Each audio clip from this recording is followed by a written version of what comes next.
urged. Don't look at me like that. He reassured the child. The teacher is present. I am your support. Speak boldly. Director Zhang shot a glance at Qin Minghua, as if to say, is it you who causes the hero's descendants to bleed and weep? Very well then. I did not apply for the financial aid, Qin Ming confessed. I heard that the financial assistance for impoverished students was reserved for a classmate's child by the homeroom teacher. Qin Ming's pitiful demeanor tugged at the hearts of everyone present, evoking a sense of anguish. How could such a teacher exist in our esteemed institution? To satisfy personal desires at the expense of a hero's offspring. Qin Minghua was utterly shocked. Lu Haiyuan, what on earth are you doing? If this matter escalates, the best-case scenario is the end of my career. And in a worse scenario, I may face disgrace, with the prospect of entering the Education Bureau becoming a distant dream. While the possibility of ending up in a police station looms large, his mind was on the verge of exploding. He yearned to declare, I will pay for the child myself. Yet, the cold gaze from Director Zhang rendered Qin Minghua motionless. Meanwhile, Lu Haiyuan, dining in the cafeteria on the second floor, felt a chill run down his spine. I have money. I can pay, Qin Ming revealed, pulling a few coins from his pocket, causing the onlookers to flinch. With a clatter, a shoddy military medal fell onto the table. These props were borrowed from a first-year classmate during recess. Director Zhang was momentarily taken aback. This is a medal my grandfather earned during the counteroffensive war. He told me that if I encountered difficulties, I should seek help from his comrades. But it seems it has been of little use. Upon uttering these words, Director Zhang began to perspire profusely, sensing his position was becoming precarious. It felt as though someone was about to face dire consequences. Sun Fengjiao and Jia Mingkai dropped their chopsticks to the ground, paralyzed with fear, even hesitant to breathe. What exactly is Qin Ming's background? Why has he never mentioned this before? Qin Minghua was consumed by dread. At that moment, Gong Xiaobi, who had been silent until now, weakly interjected, Teacher, today is Qin Ming's birthday, which is why he is eating so much. He usually refrains from indulging. Boom. This remark struck like a thunderclap, leaving several leaders feeling as though the sky was collapsing. Only on his birthday does he dare to eat such a generous portion of rice. What does he normally consume? The sweat pouring from him was redder than the blood of everyone present. Yet such a child's eligibility for financial assistance was usurped by others. It is over. Completely finished. As for the egg drop soup, Qin Ming would have to settle for cauliflower in the future because someone else desires the prized eggs. Qin Minghua was momentarily dazed, yet inexplicably relieved. Well then, I want to be the one facing execution. A profound silence enveloped the scene. The entire cafeteria fell into a hushed stillness, mirroring the somber atmosphere that had settled over this side of the room. Many students from Class 3 were bewildered by the scene, left to speculate in a flurry of thoughts. Qin Mingzhi sensed that the moment was ripe. Thus far, his groundwork had been flawless. At the very least, the leaders present had begun to ponder whether they should preemptively silence Qin Minghua to safeguard themselves. To elaborate further would be counterproductive, potentially placing him in jeopardy of disciplinary action, with the possibility of implicating old Lu as well. The teacher, I must admit, I may have exaggerated a tad. Qin Mingzhi quickly interjected, not allowing others the time to reflect, pointing toward Gong Xiaobi. In truth, my family is ordinary. The poverty scholarship was not denied by the teacher, but rather, I failed to apply. However, it is true that some students' poverty scholarships were usurped. Her brother's designated scholarship was taken by the school's teachers and given to another student, who happened to be well-connected. It is indeed the case that her uncle is a disabled veteran, and her aunt is also in ill health. Hence, I believe this situation, from both a moral standpoint and the perspective of the poverty scholarship system, is fundamentally unjust. If my previous statements have caused you any distress, I sincerely apologize. However, we are merely ordinary students, devoid of connections or ulterior motives, and can only voice our concerns during your inspection. To capture your attention, I had no choice but to embellish the truth. Qin Mingzhi's words were reasonable, indicating that he bore no selfish intent, apart from his impulsiveness and background. He fully embodied the persona of one who seeks to assist others. This persona was substantiated by the banner presented by Su Xuening that morning. Qin Minghua had also laid the groundwork for himself before the leaders. These facts illustrated that Qin Mingzhi was not merely a flamboyant troublemaker. More importantly, although he had embellished the narrative, the essence of the truth remained. He certainly did not treat everyone as mere playthings. Consequently, even if some leaders harbored disdain and wished to suppress him, they would need to contemplate whether they stood on the side of justice. As his words settled, Sun Fengjiao and Jia Mingkai fainted on the spot. How terrifying!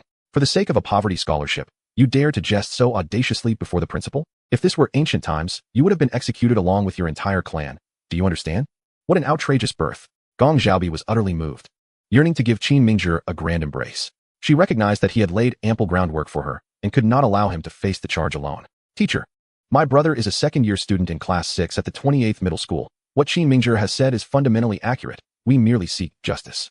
Chapter 24. No, you two are reproductively isolated. After the initial shock, the leaders and Qin Minghua quickly regained their composure. Upon reflection, It was evident that Qin Mingzhi's statements were quite absurd and lacked credibility. Yet, coincidentally, Qin Minghua had just asserted that Qin Mingzhi was a courageous and virtuous student. Consequently, they instinctively felt that a good student would not lie before them. Thus, they subconsciously took Qin Mingzhi's words at face value. To their astonishment, the child proved to be not merely a diligent student, but also a prodigy, equipped with an array of absurd props. Even if they harbored a modicum of doubt, they dared not gamble on the authenticity of the situation. Upon hearing Qin Ming's unbroken revelation of the truth, they collectively exhaled in relief. The Chinese possess a temperament that leans towards compromise. When one suggests opening a window in a room, they vehemently oppose. Yet when one proposes tearing off the roof, they begin to deliberate the feasibility of opening a window instead. The current predicament mirrored this behavior. To expect them to resolve the issue just described by Qin Ming would be utterly explosive, an impossible feat, however. Addressing the plight of a single impoverished student was a trivial matter, akin to someone entering your company, boldly demanding a salary of $1,500. You might mistakenly believe it to be $15 million. Cautiously, you invite them to your office, anticipating a significant client, only to discover it is merely $1,500. Without the extra zeros. Instantly, your tension dissipates, and you might even consider offering them an additional $200. Furthermore, from the perspective of several leaders, Qin Ming's strategy was undeniably astute. Had he confronted all the authorities directly, causing an uproar, he might have resolved the issue. But the leader's memories would not have been as vividly etched as they were now. Instead, he would have left an impression of being a bothersome, unreasonable individual. Yet now, Qin Minghua felt a sense of relief as if he had survived a catastrophe, even feeling inclined to thank Qin Ming. Indeed, he owed him gratitude. For without comparison, there can be no harm. The cousin of Gong Xiaobi, attending the 28th middle school, had a homeroom teacher whose incompetence was indisputable, and the principal was equally derelict in duty. Gong Xiaobi's cousin undeniably met the criteria of an underprivileged student. Such matters, once investigated, would swiftly unveil the truth, leaving no room for deception. In contrast, Qin Minghua's administration at the first middle school faced none of these issues. The school even boasted students like Qin Ming, who exemplified altruism. The superiority of their educational effectiveness was evident. The principal of the 28th middle school was indeed appalling. A middle-aged man suddenly furrowed his brow and remarked, "Indeed, the financial assistance for impoverished students is intended to aid those in dire circumstances. Does he not conduct preliminary family investigations? As for that teacher, I believe he is wholly unworthy of the title of educator. He is nothing short of a disgrace among teachers. Undoubtedly, individuals like him infiltrating our ranks tarnish the integrity of our institution." A few among them bore serious expressions. Under ordinary circumstances, they might have dismissed such accusations with a laugh, perhaps forgetting or delegating the investigation to subordinates, ultimately disregarding the outcome. However, after Qin Ming's recent display, they were left in shock and felt compelled to take the matter seriously, fearing that their concerns might materialize. Qin Minghua silently nodded. He recognized that he did not need to attack anyone, as the vice principal of the 28th middle school would take action. Director Zhang cast a deep glance at Qin Ming, revealing no inclination to impose punishment. Even if he had, there was no justification for it. After all, he was merely seeking justice for a classmate's younger brother, devoid of any ulterior motives. Thus, one cannot even mount a moral attack against him. It's akin to discovering a dead fly in your meal. As long as you remain silent, no one will ever know of its presence. The only thing that made him want to chuckle was the fact that Qin Ming's earlier description had indeed startled him. It was somewhat unexpected. We shall conduct a thorough investigation into this matter, and once it concludes, the results will be communicated to the young lady in question. Thank you, teacher. Upon hearing the sound of mission success, Qin Ming silently exhaled in relief, nodding obediently. Director Zhang whispered something to a person behind him, who then turned and departed. It seemed someone was destined for misfortune. The group, lacking any appetite, merely strolled briefly before leaving. Sun Fengjiao and Zhao Mingkai, the two witnesses to the entire event, only regained their composure after everyone had departed. They looked at Qin Ming as if they were encountering a ghost. Wait, Qin Ming, are you truly a high school student? Indeed. How dare you tell such a grand lie in front of so many leaders? Aren't you afraid the principal will issue a manhunt for you? I can hardly believe this. Today has truly been disastrous. Why did I have to sit at the same table as you? Qin Ming shot them a glance, feeling somewhat indignant. I already told you not to sit with me. You insisted, and now you blame me. Who could have known you would orchestrate such a grand spectacle? Sun Fengjiao, irked, tapped her chopsticks and forcefully grabbed a portion of Qin Ming's pickled vegetables. Exactly. Zhao Mingkai, on the verge of tears, also seized Qin Ming's scant pickled vegetables with vigor. Do you have any idea how close I felt to death just now? If the principal decides to hold you accountable, we'll both be implicated. Damn it, you are truly something else. Nonetheless, despite his harsh words, he harbored a deep admiration for Qin Ming. After all, who would dare to stand up for a classmate so boldly? At the very least, he could honestly say he would never have the courage to do so, not even in front of old Liu. However, he couldn't deny that what Qin Ming had just done was rather impressive. There are 3 levels of praise among high school students. The first is wow. typically bestowed when one answers a question that stumps everyone, even the teacher. The second is dad, a nod to the traditional filial piety in Chinese culture, which is self-explanatory. The third, and the highest form of commendation among boys, is you're impressive. This signifies complete recognition of the other person's capabilities. When dreaming at night, please do not assume my perspective, or else it may bring you unanticipated joy, he cautioned. That won't do. I must assume your perspective. I want to revel in it too. Jia Mingkai laughed heartily. Don't forget to pay me royalties for this. You can have this chicken leg as a fee for the creative reinterpretation, Jia Mingkai muttered softly. Qin Ming. Jia Mingkai planned to return to class and promote Qin Ming's actions enthusiastically. As a witness, he relayed the incident, thus capturing the attention of his peers and experiencing the unique thrill that accompanies being an eyewitness. Most importantly, if he remained silent, how would his classmates know that Qin Ming was born into this situation? Sun Fengjiao looked at Qin Ming with a face full of admiration, while also noticing the tearful expression of Gong Xiaobi. She whispered, Qin Ming, are you standing up for Xiaobi? Early romantic relationships were strictly forbidden at their school, so she dared only to murmur. Indeed, Qin Ming nodded. Haha, as long as I speak the truth, right? Are you brave enough to admit it? No way. You two have such disparate grades. There's a reproductive isolation. Sun Fengjiao was taken aback by Qin Ming's candid admission, shaking her head vigorously. Qin Ming, you're incredibly bold. What are you saying? We're just good desk mates. Qin Ming added a piece of braised pork ribs to his plate. Hey, I only took 2 pieces. Sun Fengjiao's expression turned somewhat fierce. Xiaobi, look at him. Gong Xiaobi blushed slightly, said nothing, and stood up to leave. Moments later, she returned with a plate filled with braised ribs, sweet and sour pork, and a serving of seasoned eggplant, placing it before Qin Ming. Eat, fill yourself up. Gong Xiaobi's eyes sparkled, fixated solely on the dazed Qin Ming. Sun Fengjiao glanced at the food and immediately felt as if her ribs had been poisoned. Are you trying to chase me to my death? Chapter 25. What shall I do about this? You have no idea how incredibly handsome Qin Ming was back then. Jia Mingkai, resembling a storyteller, with his black-rimmed glasses failing to conceal the brilliance in his eyes, had a group of people gathered around him, all wearing expressions of disbelief and shock.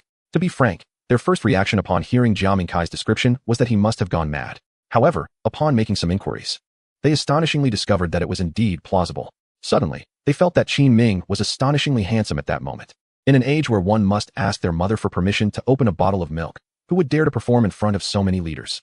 This could not merely be described as courage. It was akin to a king shaking the 4 dragons, or Son Goku executing a one-armed Kamehameha, or Zoro, battered and bruised, silently proclaiming that it was nothing. It was simply magnificent. So incredibly handsome, yet truly born for greatness. Haha, the principal must have wanted to kill him. Jia Mingkai suddenly bore a cold smile and said nonchalantly, you underestimate Qin Ming. If he hadn't acted so boldly, the principal would indeed have wanted to kill him. But you have no idea just how clever Qin Ming is. What happened? Speak up. Someone urged eagerly. Jia Mingkai quickly continued. Every step Qin Ming took was meticulously planned. The location he chose was precisely along the path the principal and others would take, motivated solely by good intentions. Although he and Gong Xiaobi are deskmates, they had no interaction in their first year. This is a case of standing up against injustice. A classmate from Qin Ming's first year nodded vigorously upon hearing this. I can attest to this.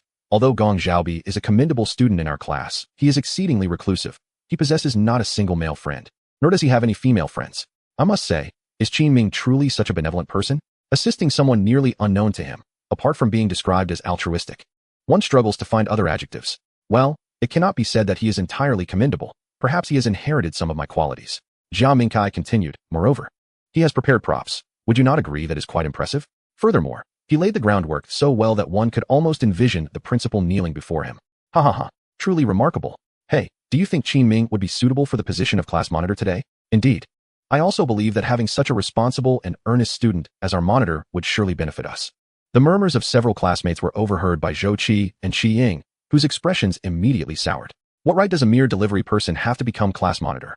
He merely dabbles in trivial tasks. Does that qualify him? Exactly. Just because he is willing to assist Gong Xiaobi does not mean he would extend that to others. I find that highly improbable. Lu Xuemei chimed in. Qin Ming comes from a poor family. It is evident he has long been oppressed. Upon encountering a female, he cannot help but seek her favor. He is undoubtedly captivated by Gong Xiaobi's ample bosom. Perhaps she merely regards him as a sycophant.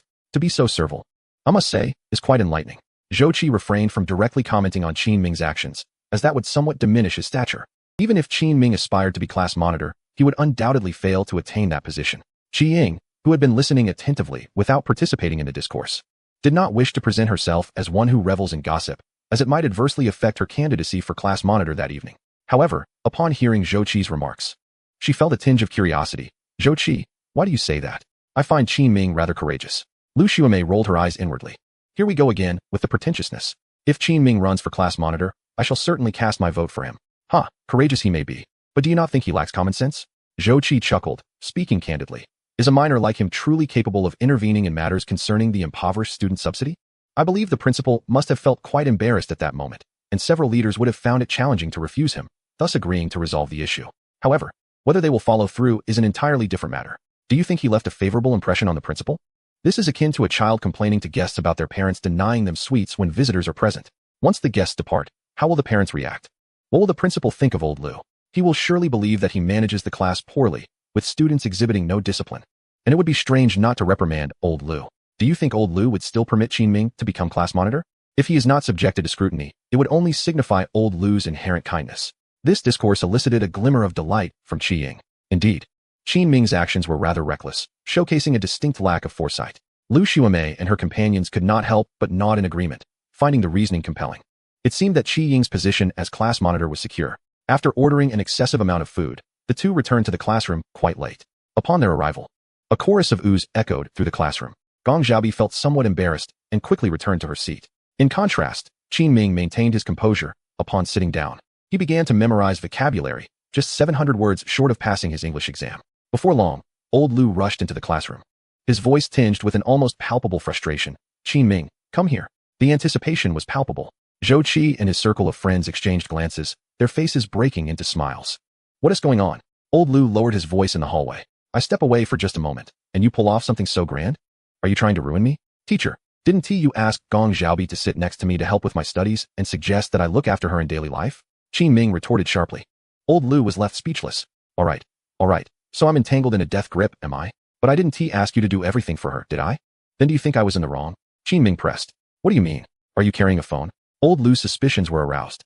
He feared Qin Ming might be recording him. I never said you were wrong. It's just, Sai, your methods are questionable. If every student were to emulate you, how would the school manage its students? Qin Ming shrugged indifferently. The first is a genius, the second a mediocre talent, and the third a fool.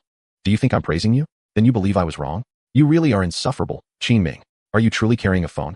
Old Lu said, his caution palpable. With a resigned gesture, Qin Ming rummaged through his pockets and revealed nothing. Old Lu finally exhaled in relief. Though he was irritated, he didn't actually believe Qin Ming was in the wrong. Quite the opposite. He felt Qin Ming was entirely justified.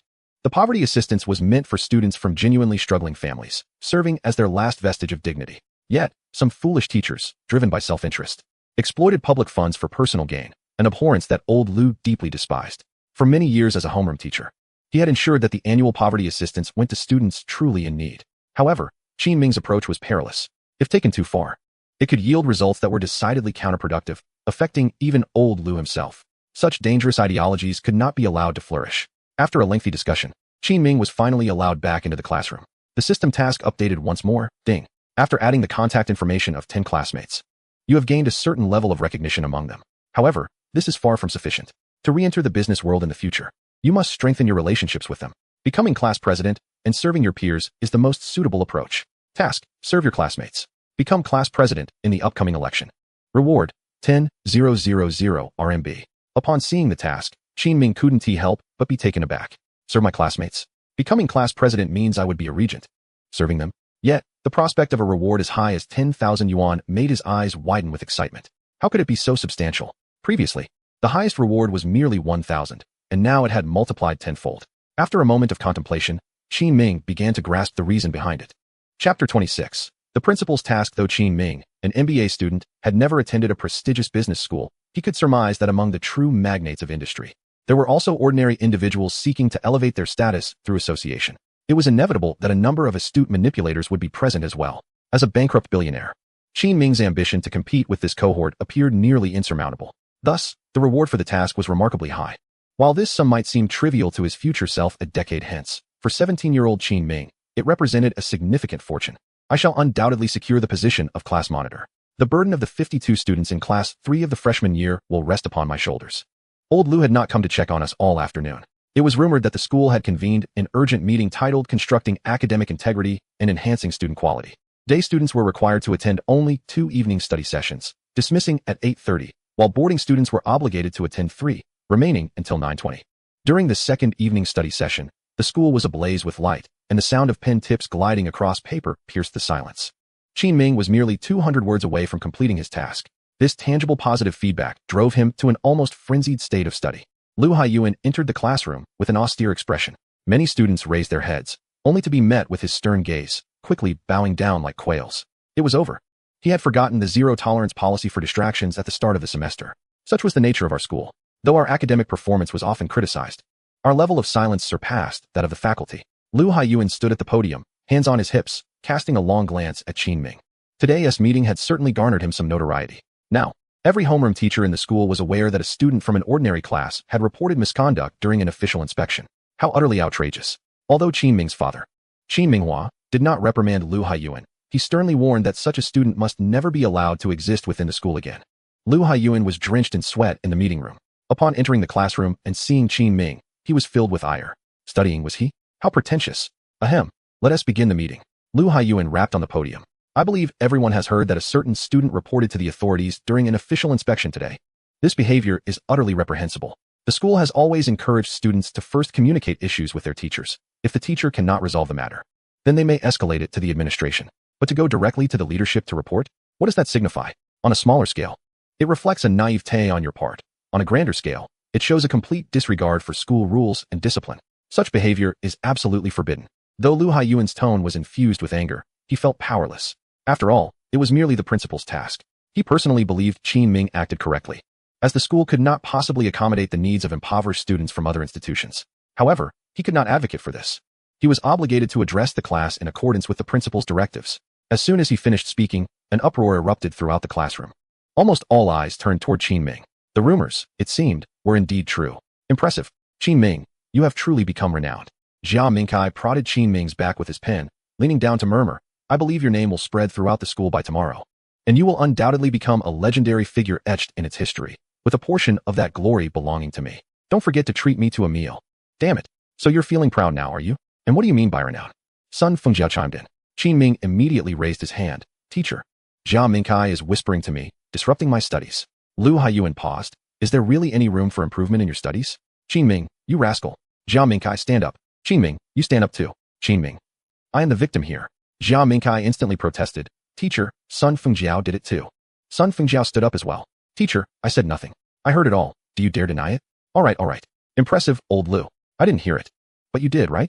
Jia Mingkai, are you looking for trouble? If you're going down, let us go down together.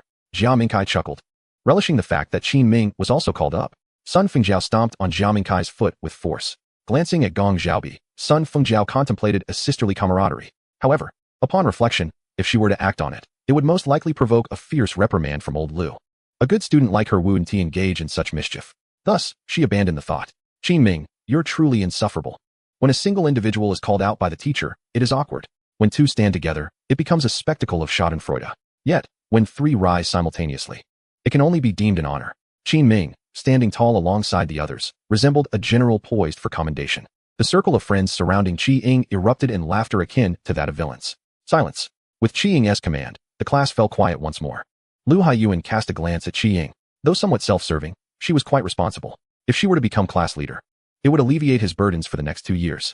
He sincerely hoped she would succeed. As the class representative, Qi Ying felt it imperative to seize this moment to cultivate goodwill. This was one of the few opportunities to showcase herself before the upcoming class leader election. Having read The Art of War in the Ghost Valley during her first year, she was well versed in the timing of performance and restraint. Although the class leader position was elected by vote, old Lu held veto power. Simultaneously, Qi Ying noted old Lu's stern expression directed at Qin Ming and could not help but surmise that Qin Ming's reputation in old Lu's eyes must be abysmal. Not only had he reported on others, but he also disrupted the class order. Such a person could never become class leader. Her competitors were merely 2 classmates from her year who were also vying for the position. Qi Ying couldn't resist glancing at them. The situation seemed manageable. One was a dedicated scholar aiming for a score of 580, likely to forego aspirations of becoming class leader. The other was a strikingly beautiful girl who exuded an air of aloofness, which stirred a twinge of envy within Qi Ying.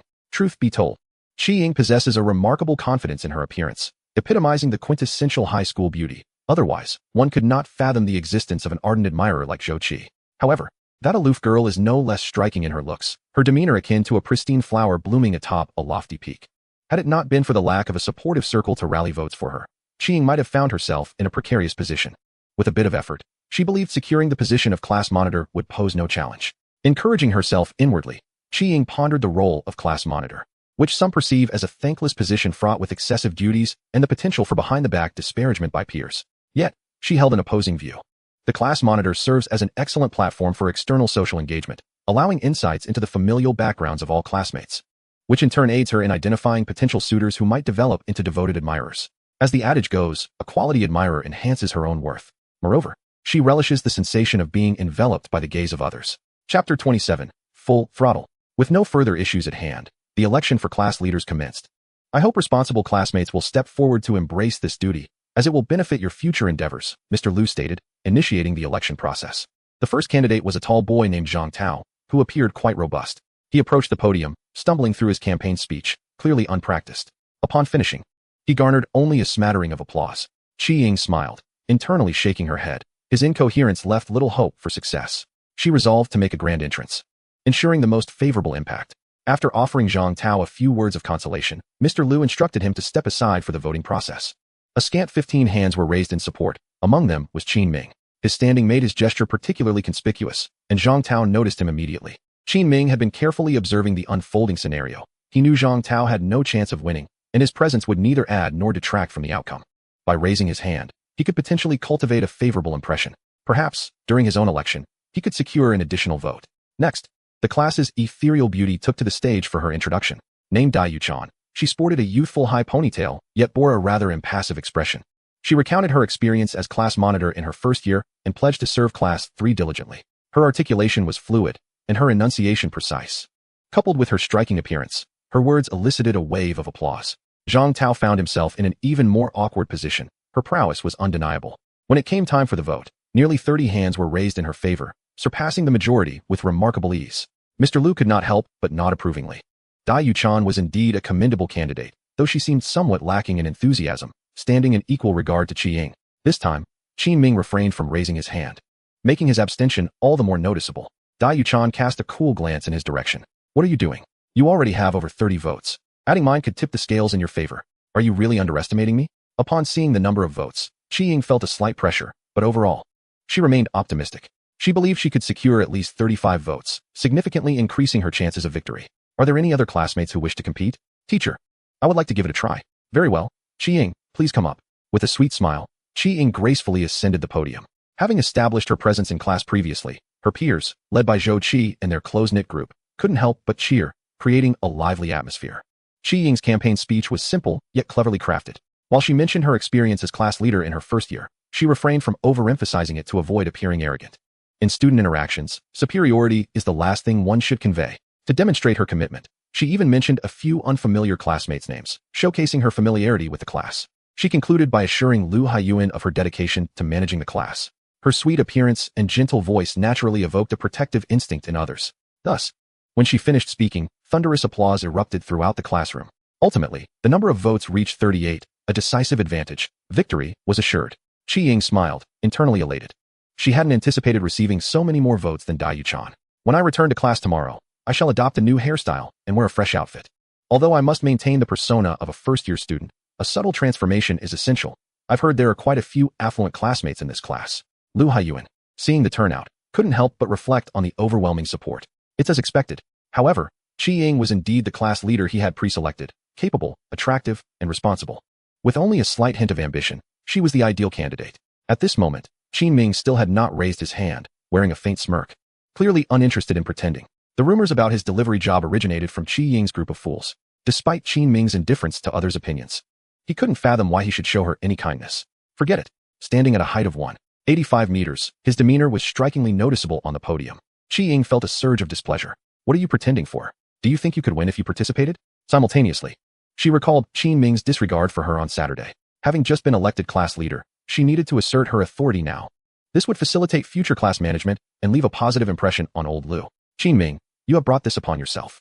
Qi Ying turned to Qin Ming and couldn't help but smile as she spoke. Qin Ming, do you feel that I have fallen short in some way? Lao Lu. No. Qi Ying, why are you suddenly asking this? Have you lost your mind? He was born to it. Lao Lu quickly shot a glance at Qin Ming, signaling him not to respond. Qin Ming was momentarily taken aback, not expecting Qi Ying, in her foolishness, to target him so suddenly. Surely she didn't believe that. In front of so many people, I would lower myself to apologize for the sake of your class representative's dignity? Surely not. Such a naive girl, truly a simpleton.